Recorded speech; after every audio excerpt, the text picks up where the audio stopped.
my cover, as it was for nearly all the tech-inclined spies of my cohort.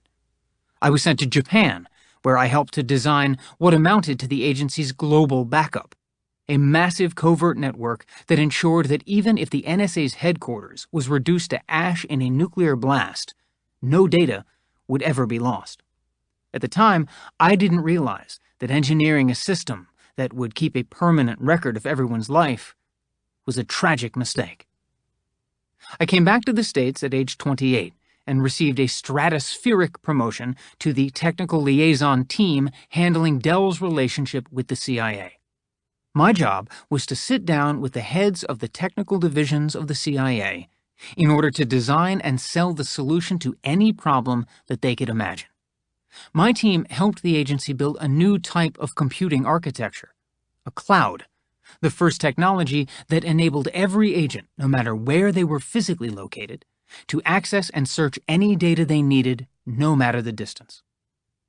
In sum, a job managing and connecting the flow of intelligence gave way to a job figuring out how to store it forever, which in turn gave way to a job making sure it was universally available and searchable. These projects came into focus for me in Hawaii, where I moved to take a new contract with the NSA at the age of 29. Up until then, I'd been laboring under the doctrine of need to know, unable to understand the cumulative purpose behind my specialized, compartmentalized tasks. It was only in paradise that I was finally in a position to see how all my work fit together, meshing like the gears of a giant machine to form a system of global mass surveillance. Deep in a tunnel under a pineapple field, a subterranean Pearl Harbor-era former airplane factory, I sat at a terminal from which I had practically unlimited access to the communications of nearly every man, woman, and child on Earth who'd ever dialed a phone or touched a computer. Among those people were about 320 million of my fellow American citizens, who, in the regular conduct of their everyday lives, were being surveilled in gross contravention of not just the Constitution of the United States, but the basic values of any free society.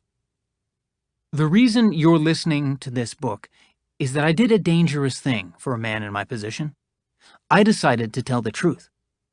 I collected internal IC documents that gave evidence of the U.S. government's lawbreaking and turned them over to journalists who vetted and published them to a scandalized world.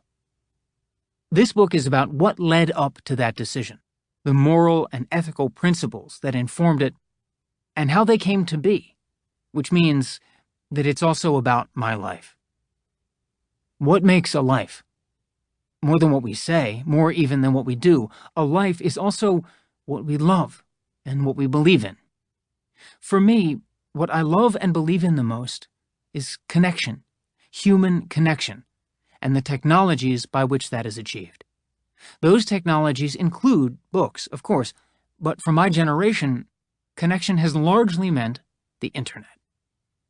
Before you recoil, knowing well the toxic madness that infests that hive in our time, understand that for me, when I came to know it, the internet was a very different thing. It was a friend and a parent. It was a community without border or limit, one voice and millions, a common frontier that had been settled but not exploited by diverse tribes living amicably enough side by side, each member of which was free to choose their own name and history and customs.